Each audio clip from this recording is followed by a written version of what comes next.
Children's games are supposed to be fun and free from anything overtly terrifying. With cartoon violence and oftentimes family-friendly humor, most players wouldn't expect to find anything horrifying in a kid-friendly game. But what if game developers intentionally or unwittingly leave creepy characters in kid-friendly games? Before we get into this video, be sure to subscribe to The Gamer and ring the bell to stay up to date with all things gaming. Here are 10 unnecessarily horrifying characters in kid-friendly games. Number 1. Minecraft. Minecraft has an extensive fanbase of children, and overall the game itself isn't too terrifying. Sure, there are zombies and skeletons, but they're mostly lumbering, arrow-shooting nuisances. And if you're playing Galacticraft, they're dual-wielding, cheap-ass nuisances. Endermen, however, are a tad more unsettling even for adults. With their ability to teleport and their creepy glowing eyes, running across one in Minecraft can be a horrifying experience, especially if they've been provoked. The shaking and screeching doesn't help anyone sleep easy at night. Number 2. Super Mario 64.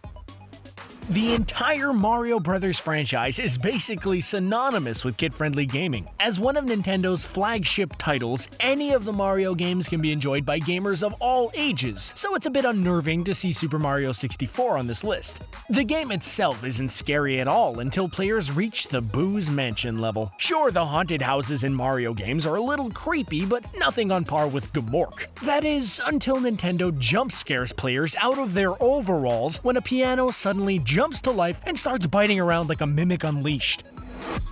Number 3. ECCO the Dolphin. Aw, a game about a dolphin can't possibly be horrifying, right? It's essentially made just for children, although most games from that era were difficult just for the hell of it. Contra, anyone? Most of the content in ECCO the Dolphin is standard kid fodder. Players control ECCO the Dolphin through what is essentially a mission to restore his home and friends. While a rescue mission is standard, the final boss looks like an image ripped from an H.R. Geiger painting. Poor ECCO has to charge the Vortex Queen's jaw until it falls off in order to defeat her. Number 4. Metroid Fusion.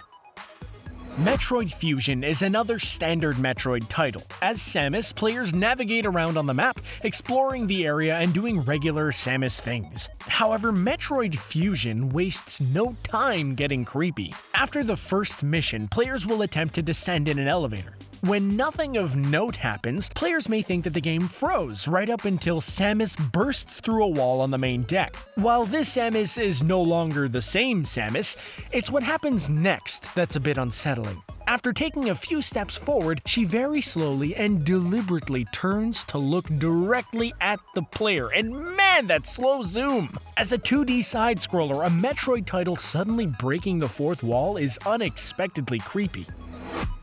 Number 5. Pokemon X and Y. The Pokemon franchise does have a handful of villains and strange-looking Pokemon, but it's decidedly a children's franchise. There's never anything too spooky for grade schoolers. Well, unless you discount the Pokemon X and Y titles. In Lumio City, there's a certain building that players can enter. Taking the elevator seems like it should be a standard action, but once players reach the next floor, the lights will flash off and on and a ghost girl will float past.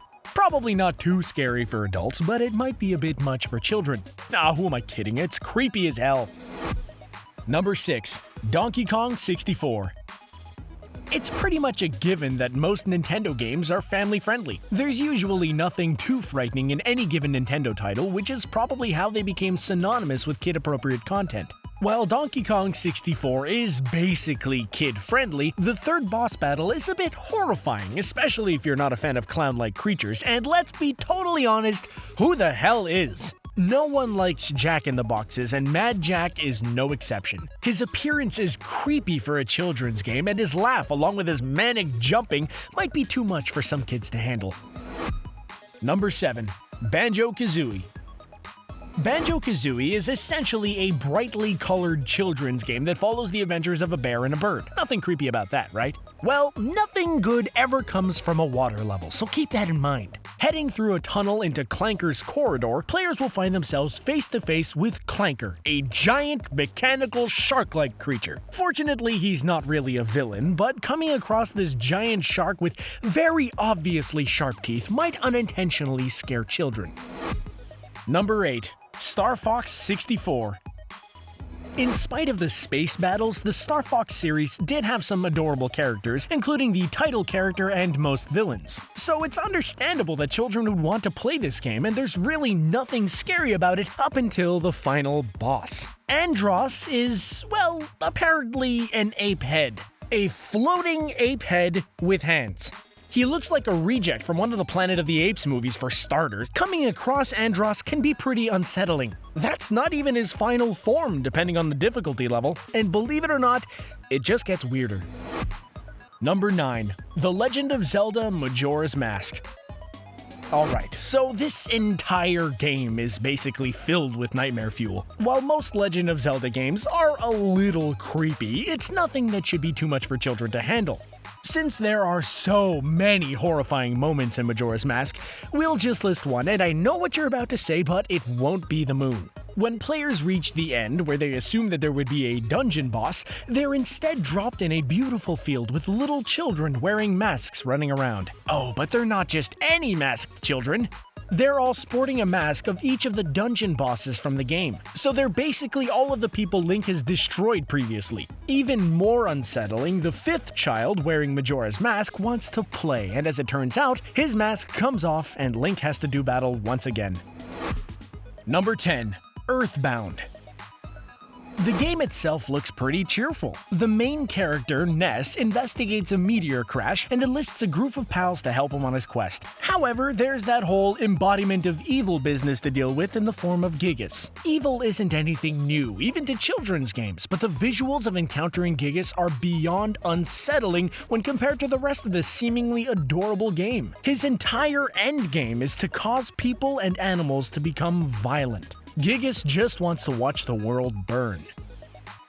So, what's the most terrifying character you've ever come across in a kid's game? Are there any other characters that should have made the list? Let us know in the comments section below, and don't forget to click that subscribe button so you can keep up with all of our videos. Thanks for watching! It's me, Mario!